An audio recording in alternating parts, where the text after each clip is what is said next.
Hello and welcome to Wealth Ladder YouTube channel. Today we've got a fantastic question from one of our viewers and we're going to go through that question with you. And the question of course is, can or how do I recycle my deposit so I can purchase my second investment property? We're going to answer that question for you and go through it step by step exactly how you do that.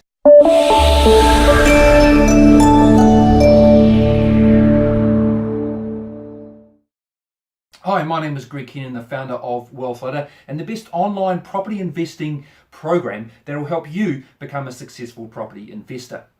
So in this video, we've got a fantastic question from Susan Anderson, one of our viewers. And her question is, how can I recycle my deposit? So what that really means is, if I purchase my first investment property, how can I recycle that deposit that I put into it and put it into my next investment property? It's a big question that always comes up. So we're going to go through exactly how to do that step by step. So during the video, make sure you push like or dislike the video. And of course, if you're not already subscribed to our channel, make sure you click subscribe. And we bring out a video every single week so you can continue to learn to train on how to purchase investment property. So let's get straight into it. Okay, so the question, remember, is how do we recycle our deposit? So here's our lovely blue open plan house that we have here. We're going to go through step by step how we get to put our tenants in there with recycling our deposit. So first of all, we're going to buy the property for $100,000. That's our purchase price. Just to keep numbers easy for you to understand, rather than worrying about big figures or anything like that. I know you mightn't be able to purchase a property in New Zealand for $100,000. That would be great, but that's not possible. However, let's stick with $100,000 as a purchase price. Now, we know that the value, because we purchased the property under market value. So that's the first point you must remember. You must buy the property under market value. If you don't, it's going to be very, very difficult, if not near impossible, to be able to get your deposit out if you're buying at full market value.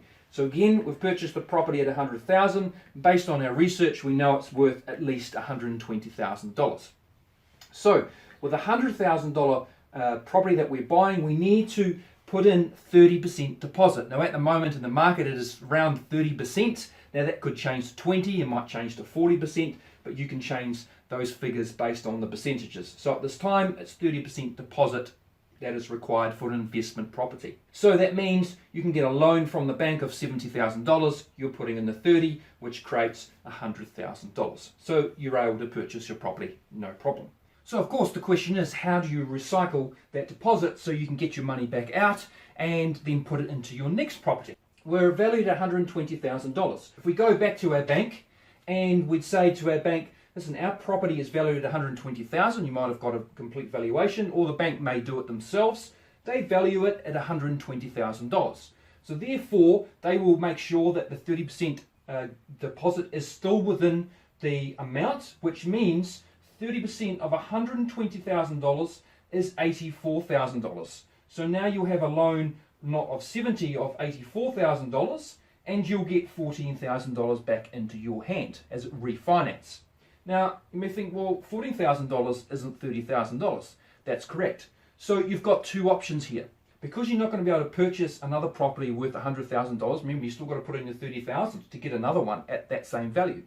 You've only got 14. So the two things you can do is, one, save another $16,000 as fast as you can, or maybe you got some friends or family that would give you the other 16 to purchase another property. So this is where you want to add value to the property. Now this might mean that you're going to paint the outside of the property, or it might mean you add a new garage, or maybe you reline the garage and make it another area to be able to sleep in, or maybe that you renovate the kitchen or bathroom. Whatever it is, you want to add value to it. Based on that, you're adding value to the property. After adding value to the property, now the property is worth $142,000 after revaluing it. But you can only get to that point by adding value to it. So again, the 2 points we are highly looking at is making sure that we're buying under market value, big key there, and two is that we can add value to the property. If we can't add value to the property, it's even harder to get our deposit out. So always look buying under market value and somewhere along the way making sure that you can add value. So let's say we did add value to this property. Now it's worth $142,000. 30% of $142,000 is around $100,000, give or take. So we can revalue it, get our $30,000 back, and put that into our next property.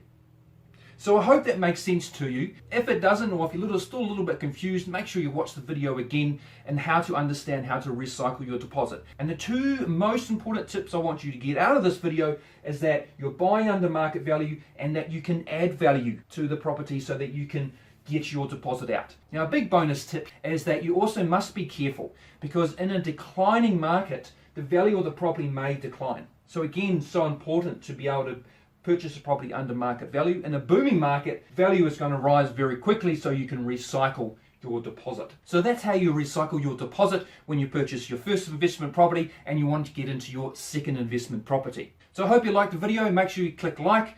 Please comment below as well if you've used this exact strategy and it has helped you, and hopefully you can help others as well. And if you do have a property investing question that you would like us to show on a video for you, put in the comment below, and who knows, you might be next on a video channel. So make sure you subscribe to our channel to keep up to date with our weekly videos. We look forward to seeing you on our next video. Bye for now.